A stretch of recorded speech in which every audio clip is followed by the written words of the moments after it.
Really excited to be here in Kansas City. Hopefully you all like this talk. I want to start off with a story as well, following in Jeff's footsteps. If you're a historian or perhaps a biologist, you might know what this ship is. This is the HMS Beagle. In 1831, it took off with a brilliant young man on it. The man's name was Charles Darwin. You might know him as the author of On the Origin of Species, and sort of the originator of the algorithm of natural selection. And this man and his idea is actually where my story starts. It's the story of genetic algorithms. Genetic algorithms are a fascinating optimization technique that is at the cornerstone of biology and computer science.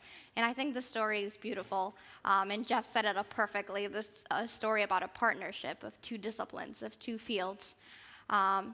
And it's one of the many things I'm really excited about. My name is Safia. I'm Captain Safia on Twitter, so if you want to tweet out any interesting things I say, or if I trip on stage and you want to let the world know, feel free to do that. I co-organize PyLadies in Chicago. I'm a huge Pythonista. I teach data science classes there, helping people get started with using data to improve their own lives and their own work. I co-organize or lead Chick Tech Chicago. I work every year with 100 high school girls who repeatedly show me that computer science is super easy, and it's totally cool to learn how to program in 2 hours and build an app. I also started a company, Disfa.co. I work with small businesses and help them figure out their data science strategy, figure out how they can stay on top in a very data-driven world. And last but not least, do we have any fans of the Jupyter Notebook here? Yes, great, fantastic. I'm a developer on Project Jupyter. We developed the Jupyter Notebook, which is an interactive application for scientists and researchers to help them present some of their work. I actually have Jupyter stickers, so if you would like a sticker, come talk to me after the conference. You get an exclusive sticker that's not at the sticker table. I'm excited about all those things, but I'm not here to talk about any of that. I'm here to tell the story of a man. It begins in 1950. The man's name is Niels Al Baricelli. And Niels Al Baricelli is an Italian mathematician. And he's got two things that we all wish we had: a lot of money and a lot of curiosity. So in the 1950s, Baricelli could afford to take unpaid residencies at some of the most elite laboratories in the States and do some of his own research. And his research focused on this vision, this idea he had of universes. Baricelli was fascinated by numbers. He saw them not as integers or bits. He saw them as organisms that had lives, and he saw the computer as a universe, a habitat for these numbers to finally live in. What Baricelli did was develop these universes. So he would tour around laboratories where universities were building early vacuum computers, and when all of the scientists had left during the day, Baricelli would stay at night and ask for compute time to run his programs. His programs would start off with a single row of 512 integers, randomly generated. And I think the story of how Baricelli would generate these numbers speaks to his dedication.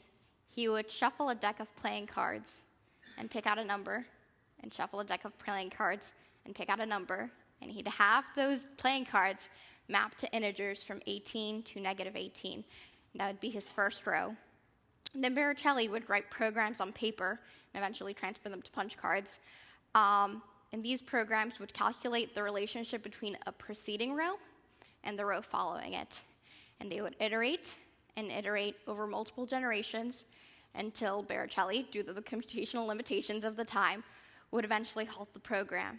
And the result would be something like this. This is a visual representation of what Baricelli's universes would look like, where each color is an integer. It's an enlarged visualization, but you can see that towards the bottom, the numbers sort of start to converge on a common value. This hints at the optimization capabilities of genetic algorithms. Baricelli wasn't thinking about optimization. He wasn't thinking about machine learning. He wasn't thinking about AI. He wasn't thinking about genetic programming. He was thinking about a world for his numbers, but he was ahead of his time in a way. But you probably have never heard his name. Not that credit is the most important. You probably have never heard of his paper, Numerical Testing of Evolution Theories. Anyone read that? No? We're not fans of Baricelli's work? But that's the reality. He remains widely unknown, even though he sort of really set the path of people starting to think about where computers fit into their fields. Now, if Baricelli wasn't successful in getting his name out there, Alex Fraser was. He was a quantitative geneticist in Australia at the same time that Baricelli was alive. And Fraser was interested by these computers. He saw them and he was like, I as a biologist, I as a geneticist need to learn how to use these tools to improve my science, to aid me in my thinking. And that's, I think, a revolutionary change. When you, as a scientist who is not a physicist or a mathematician, which is what a lot of the scientists who were building computers then looked like, see the potential in those devices. So he was building models, computational models, to mimic bacteria, natural selection in bacteria, to aid him in his research. And he, with Donald Bernal, eventually formalized a lot of that work into a book called Computer Models in Genetics. Now, this was a book on the fundamentals of genetic algorithms, really. It was aimed at geneticists. It wasn't aimed at computer scientists or people who were studying machine learning. It was aimed at geneticists. And his work was popular, but it wasn't focused on computation. And that's sort of where John Holland comes in. John Holland publishes his book. 5 years later, it's Adaptation in Natural and Artificial Systems. It's probably one of the foremost books on the field, published in 1975. Holland was a professor at the University of Michigan. He taught electrical engineering and psychology. He's a brilliant man.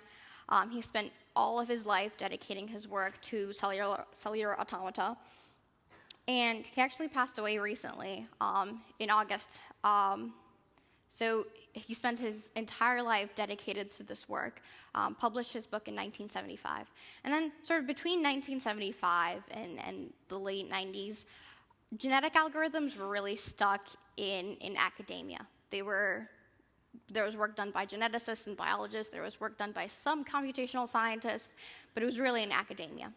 And then something awesome happened in 1998, and it's the awesome thing that happens to few algorithms, and it's the jump from academia to commercial software. And it's a jump that has to be really well timed. And this jump came in 1998 because genetic algorithms are computationally intensive. But in 1998, there was just the right amount of compute resources on personal computers to warrant and validate the development of software based on genetic algorithms, and then be able to sell it to the public.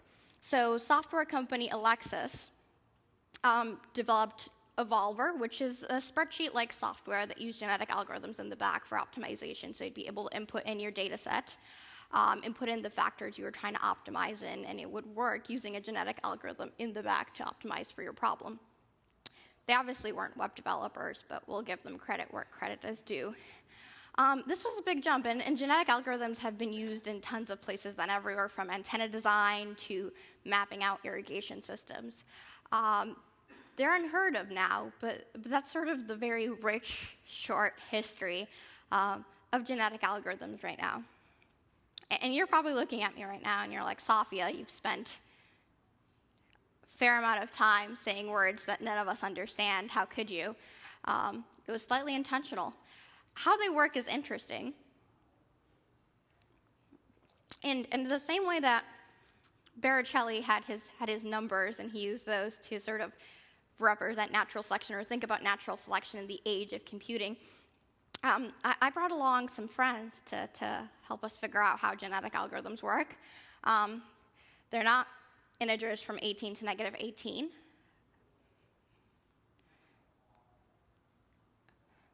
But they're polygons.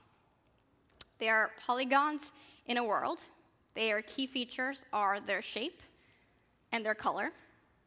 Now, the polygons reside in a universe of pristine blue skies and in green fields, and they roll around all day and eat grass.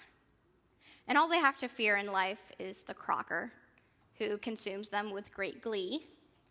And I'm here to help out my friends using a genetic algorithm.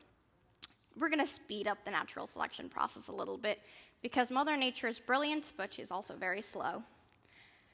So we're going to start to think about what sort of features our polygonals have. And the first thing they have is their shape. So they range everything from triangles to decagons and beyond. And when we're trying to optimize for a situation in which our creature rolls, as the number of sides approaches infinity, the fitness of that creature, the ability for it to roll quickly, also increases. So in this range of polygonals, our friend on the far left or right is actually the most optimal. He survives. The next feature of polygonals is going to be their color. They reside in a world of blue and green. So in this particular line, our triangle and our square are the most fit. The rest, good luck and wherever dead polygons go.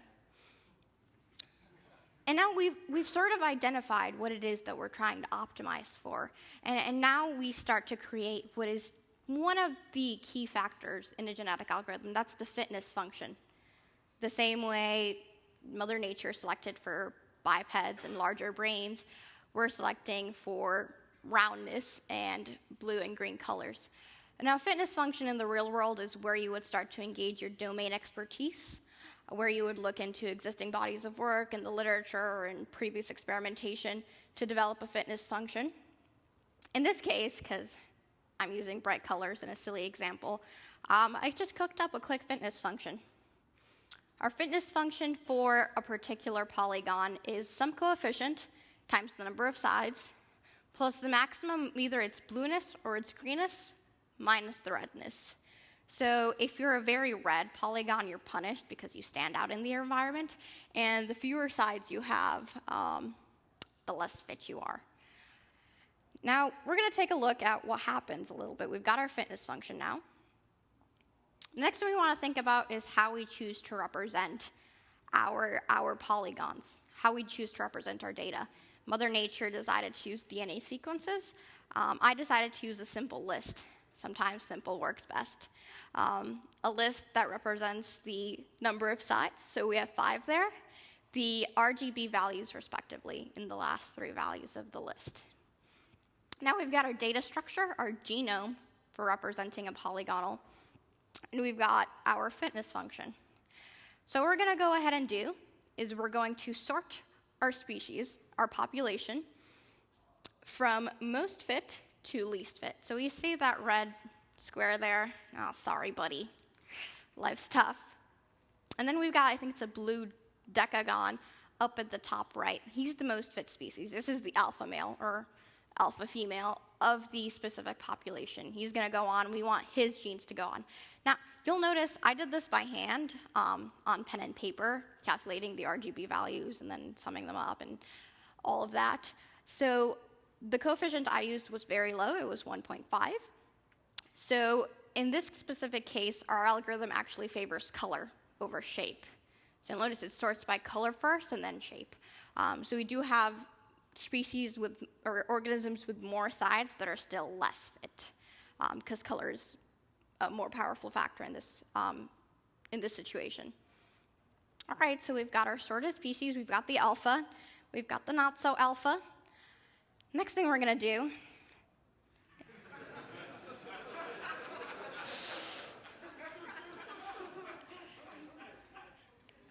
is we're going to wipe out the N least fit in our population, because that's what Mother Nature does. If you're the monkey that's not so smart, I'm sorry, buddy.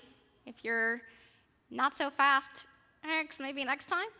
So we wipe out the N least fit, and I'll talk about what N is and how you select that a little bit later. So now we've got a list of organisms that we have cut off so they have a specific high fitness, and we're gonna breed them. It's the same way it works in the real world, kids. No. This is the big part of creating a genetic algorithm, which is how you breed. And how you breed is very dependent on the data structure that you create, right, in the beginning, because you're taking in some combination of that data structure. So it might be that you sum up the number of sides and multiply by 4/3. You add with a rollover the RGB values. You have to figure out some technique that qualifies breeding in your specific problem space. So now you've sorted, you've killed off the weak ones, and you've bred the strong ones. And now you're going to repeat this process again and again across multiple generations until you've reached one of two conditions. You've reached a certain number of iterations, you've gone through a certain number of generations, and you deem at that point that there's no way you can optimize the problem beyond that. Or you maximize the maximum fitness of a specific organism. Like you've reached peak, you've got your goddess organism there, and you can go ahead and keep it. And that's pretty much it. Not really. With any learning technique, there are tons and tons of parameters to tune. And then the algorithm itself is very simple. It's natural selection in computational form. But you have to think about a lot when you produce it. And these are some of the factors. The first thing you want to think of is mutation rate. Because in the real world, mutations happen. Mutations have a negative connotation. They're not at all negative. It's just a change in a genome. No connotation there. And it's actually healthy to have mutations. They ensure diversity. They prevent you from getting into a local minima with respect to your fitness. So thinking about mutation rate is really important when you're creating your genetic algorithm. The second thing you want to think of is your crossover rate. Crossover rate sort of represents how much of your population is going to breed at each generation. So just because you've killed off the weak ones doesn't mean that everybody else gets to breed, because in the real world it doesn't work like that. So you might have a certain percentage of the population that gets to breed, and then slowly those organisms that are in the stagnant middle sink lower and lower to the bottom, and they're eventually killed off. But you want to maintain them there for the purposes of maintaining diversity in your generation, in your pool. Another thing you want to think of is the number of organisms that you're going to cut off at every iteration. Are you cruel and you're going to cut off 75% and keep the top 25 at oh my God, now you guys know what's going to happen. Are you cruel, or are you going to cut off the top 75% or the bottom 75%? Are you relatively lax and you cut off the 25%? You really have to experiment with these things. Another thing is the coefficients of the fitness function. And this is something that you would kind of address with domain expertise. So in my situation, I might get, a polygonal scientist and be all like, what's more important? Is color or shape more important for these polygonals? And then adjust the coefficients accordingly. Randomization in the initial generation. How random is your seed generation, is what you start off with. You might have it fairly ordered. You might even, using domain expertise, institute a seed generation that you know is already pretty optimized and kind of try and optimize it even more, or you might just start off completely random. Then the last thing I have on here that you want to try and optimize for is generation size, which is how many organisms are in each generation. Are you going to have a lot or a little? And that is something that you kind of have to technically consider. How much space do you have? How much compute resources do you have? How fast do you need to get to the most optimal solution? What's the ideal number? Sometimes more isn't better. Like big data isn't the best data. Sometimes little data will solve your problem. Not enough people give little data love. And then there's so much more to consider. And again, that goes back to with learning, and especially with natural selection and genetic algorithms, it's really a process that's very intuitive, and you have to think it out the same way nature has been over the past millions and millions of years. And you're probably sick of me talking at this point. And we're going to get to the interesting part of our talk, which will involve me live coding, us live coding. And I'm on a time crunch here, so I've got about 20 minutes left. And I want to leave 5 minutes for questions. So we're going to do 15 minutes of live coding. And I've structured it so that the first things that we go through are kind of some of the most important and give you a feel for things. Now, how this is going to go, I have prepared a little bit for this. Last night in my hotel room, I coded up a quick GA of what the problem is. But here's your challenge to you guys. At some points, I'm going to reach out to the audience, and I'm going to say things like, Can anyone think of a way to shuffle a list or reshape a list in Python? I'll be working with Python. And you guys are going to yell things out. Sometimes I'll ask you for algorithmic things. Sometimes I'll ask you specific implementation things because I forget how to code, kind of. And you guys will help me out. And your goal as the audience will be to deter me from my script as much as possible. Like, don't make me feel safe. Like, throw me out into the deep end, but be nice. Right. So I'm going to hop over to my computer here. Now, I mentioned earlier that I work for Jupyter. I'm going to put a timer, by the way, for 15 minutes, starting now. And then it's going to go off in 15 minutes. So we're on a time crunch, guys. Let's go. Oh, my goodness. I'm already getting pressure. All right. So we've got 15 minutes. I mentioned earlier that I will be working, or that I work with Project Jupyter. I think Jupyter notebooks are fantastic. I use them all the time for all the things. And so I'm going to be working with one today. I'll be using Python 3 because I'm... Who's using Python 2? Let's talk later. Let's have a circle. So I'll be using Python 3 in a Jupyter notebook, so I'm just going to open it here. And sort of the problem that I came up with is an optimization problem. So one of the things that genetic algorithms are really great for are scheduling and timetable-based problems. So if you think about it, problems where you're kind of moving chunks of data around, rearranging sequences are really great for GIS just by the nature of how they work. And so the specific problem that I thought of for this case is Midwest.io came up to me before this, and they were like, Safia, we've got some attendees, and they've got very strong political views. And we've got 50 attendees coming in, and we have an auditorium that seats 50. And we need to figure out a way to seat them so that no person is sitting next to, in front of, or behind someone who shares very opposite political views. Because if you guys know anything about the state of the world, bad things happen when that happens. So we're going to go through, remember, try and throw me off. So the first thing is genetic algorithms naturally have sort of randomness inherent to them. So I'm going to go ahead and import Python's random library and then go ahead and seed it. And so I've started off with a list of names that I just pulled off on the internet. So we're going to go ahead and we're going to initialize a dictionary that we're going to use to store the tastes that each person has. So now I've got a local file here. I'm going to open it up in a context.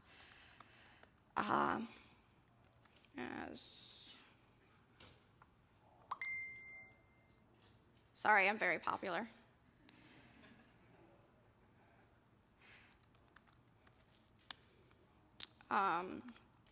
Names.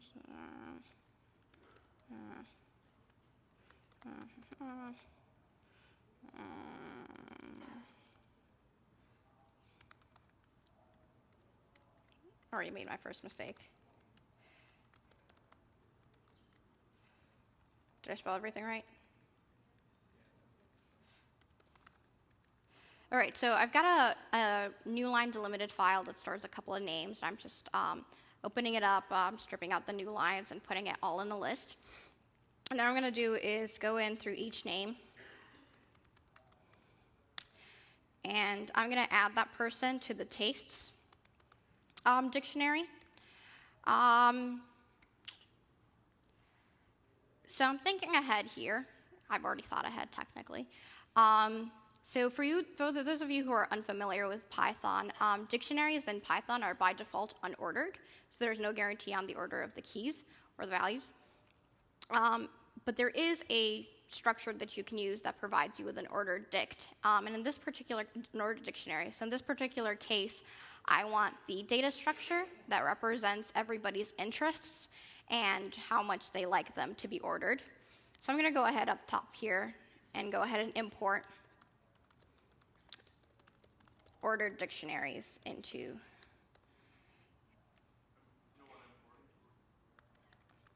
Thank you. Way to go. If I misspell things, please point it out. I lost the spelling bee in 3rd grade, and I've never really recovered since. All right. It's going to take a while. Okay, so we're going to go ahead and create our ordered dict.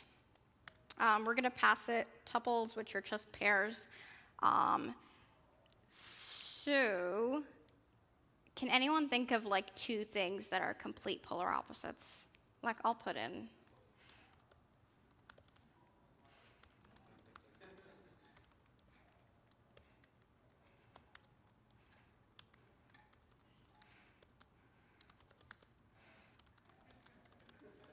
I'm glad somebody got that joke. And you know what? It's the holidays, so let's embrace that. Some people are into Thanksgiving more. I found these are very strong political views that our audience members here have. And then some people are into Christmas more. Personally, I'm a fan of Thanksgiving. I mean, you get to eat, and then with Christmas, you got to worry about buying people things and that kind of stuff. That's no fun. And can we think of one more thing? Can I get audience participations? Somebody else something? Pepsi or Coke? Nice. Is Pepsi a sponsor? Now they are. They got to pay for product placement here. I put them before Coke, so.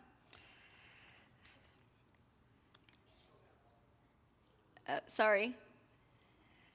Yeah, just yell at me to scroll down if I scroll past. And in my notebook here, that doesn't need to be coded.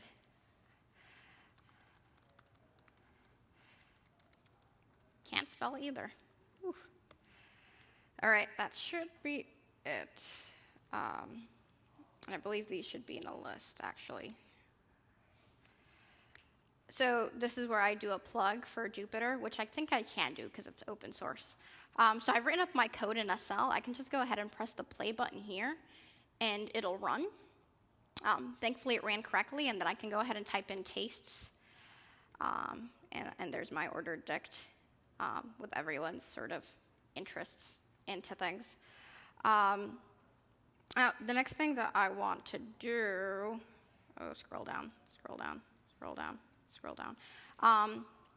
is sort of develop the genome for what we're trying to optimize. In this specific kind of situation, we're trying to optimize for an auditorium. And I think the best way to represent an auditorium is as a matrix, so a list of lists. To do this, let's consider the fact that we have a 10 by 5 auditorium, so 5 rows, 10 columns, super brief auditorium. So it looks something like this if we were to create it.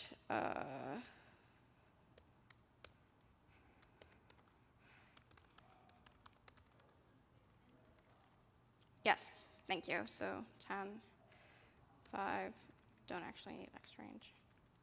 Now the Pythonistas can tell that I recently made the switch to Python 3. So this should, if I run it, awesome. So for those of you who are unfamiliar with Python, this 0 by 10 just creates a list of 10 elements that consist of all zeros. So this isn't what an auditorium would look like. Now in the ideal case, instead of zeros, we would have the names of individuals, and then we would map those back into the tastes. And so to do that, can we, well, I already thought of it, but we're going to create a quick function that's going to reshape a list. So the idea is that we would pass it the keys from our taste dictionary, which is everybody's names, and it would reshape them. So can anyone think of a technique for this? Given an array and the size, which is the number of columns that you want to have, reshape it into a size by however many rows it takes. Huh? Partition. Ooh, it's an interesting one that I was not thinking of. From iter tools, correct? Func tools? Iter tools? I'm gonna feel safe and use the example that I thought of, so which is just array. And then I think it's I size plus 1.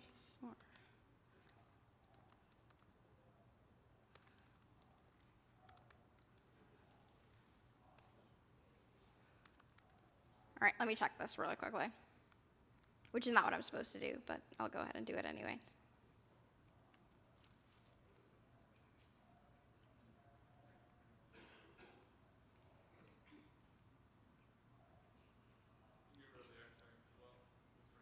So, thank you. What's your name? Jacob's looking out for me. For I in range. Oh, yep, I know what I messed up.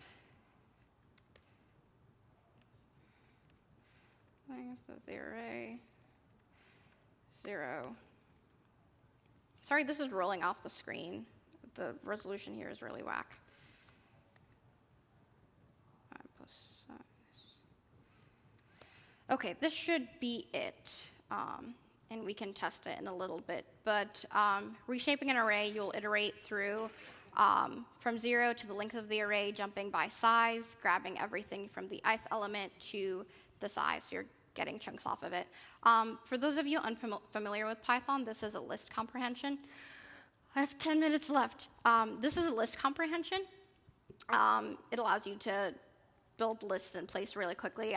Great technique. You also get dictionary comprehensions with Python. Let's run this. Now, the next thing I want to do is I'm going to create another function that's called shuffle, and this will allow us to randomly shuffle a particular list. This one I've got memorized just because I've done it so many times. It's just lambda and then sorted array key equals rx random. So key returns your comparison key. In this case, we're returning a random number, and this will, when sorting, it'll compare against a random number, so it'll just completely shuffle the array.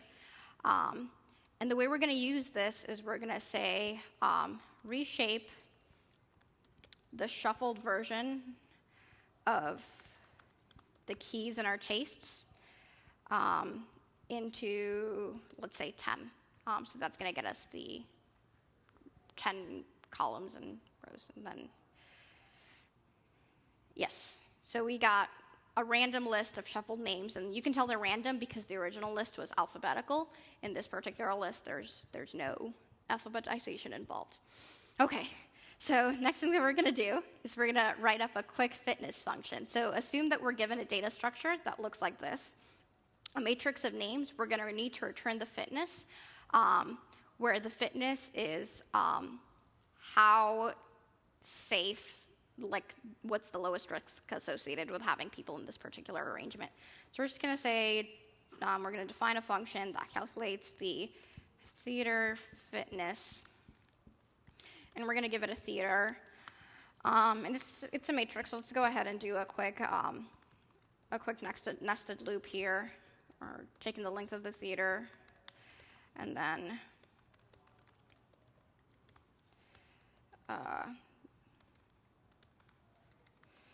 theater 0. Awesome. So now what we're going to go ahead and do is we're going to need to get the current position and then to the right, to the left, behind, and front. And now there's going to be situations on the edge where there's no index and to the right or to the left or behind or whatever. So I'm going to just wrap everything in a try catch and catch the index error, and then in that case return none and then deal with that accordingly. So we're going to say that the right of you is theater. You're in this row.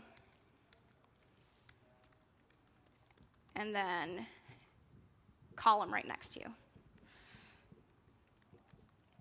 And then we're going to catch that index error. And for now, we're going to return none. But if I get time to it, we're going to talk about why what you put in here is actually going to be really important for what you calculate later. And don't tell anyone I did this in front of you guys.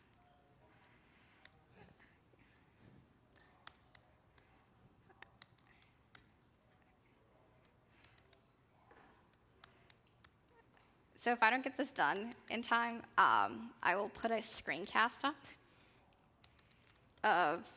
of me finishing this, also timed. I'll give myself an hour to build it, maybe.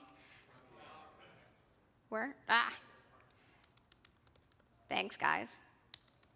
We're a good team, even though we've just met each other. Is my indentation off? No.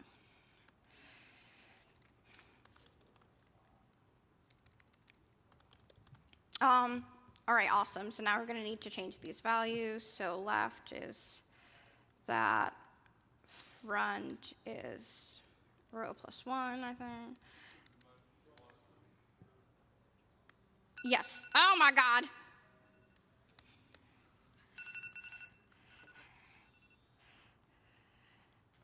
Let's pretend that didn't happen. It was actually very on point. It just raised the 5-minute warning up for me. And so now the next thing that we're going to want to do is we're going to want to return the fitness of this theater. In this particular case, I'm going to have the fitness be the Euclidean distance from a particular person and then their immediate partner. So we're going to just say return, sorry, it's totally, let's say, and then you want to get yourself. So we're going to say you are the theater row column. And then let's go ahead and return. Did I spell Euclidean right?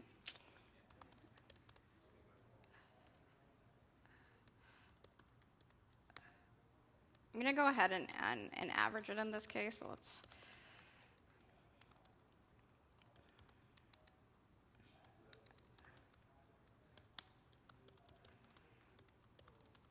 This is how all software should be written in front of a crowd.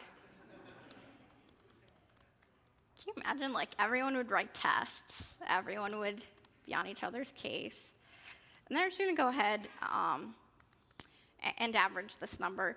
Now I'm going to really quickly go to the top and write up a quick function to get the Euclidean distance given two values, and that's going to be return, and then the sum, and we're going to map, oh my goodness, map, and pair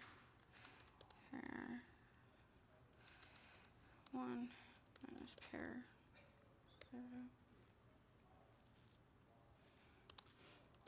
zip.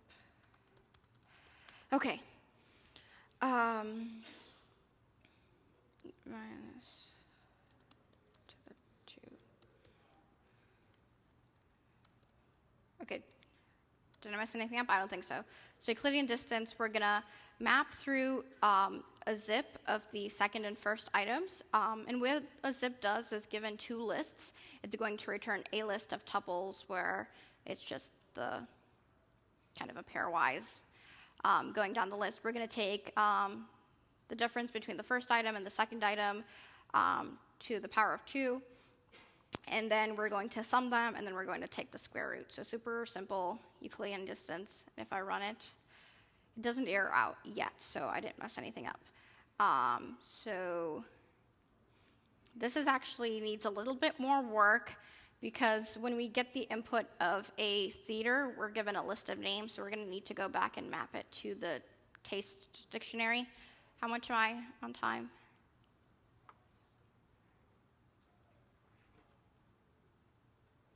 Two minutes. Okay, 2 minutes. I think I will take questions. Take questions now. I'm so sorry. I ran through that really fast. I thought I was a much better coder than I was. There's microphones. 2 minutes, talk really fast. So you mentioned that genetic algorithms are a type of optimization technique. When do you use genetic algorithms versus traditional optimization solvers? Yeah. Great question. I mentioned this briefly as I was starting up my live demo.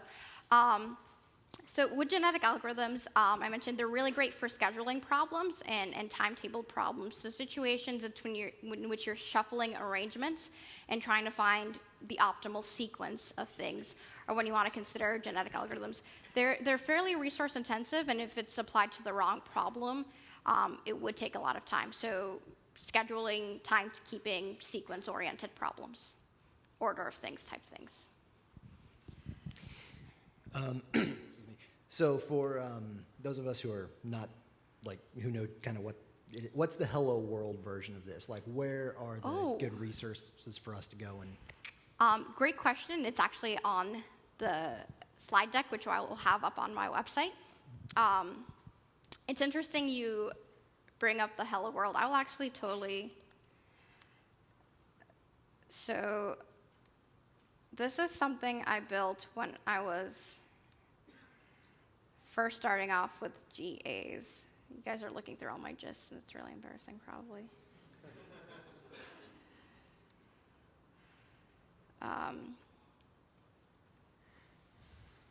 This is a genetic optimization that I wrote way back in the day. I was in high school when I wrote this, so please don't judge the fact that this looks abysmal. But this is actually will print out Hello World without you telling it to print out Hello World using a genetic optimization.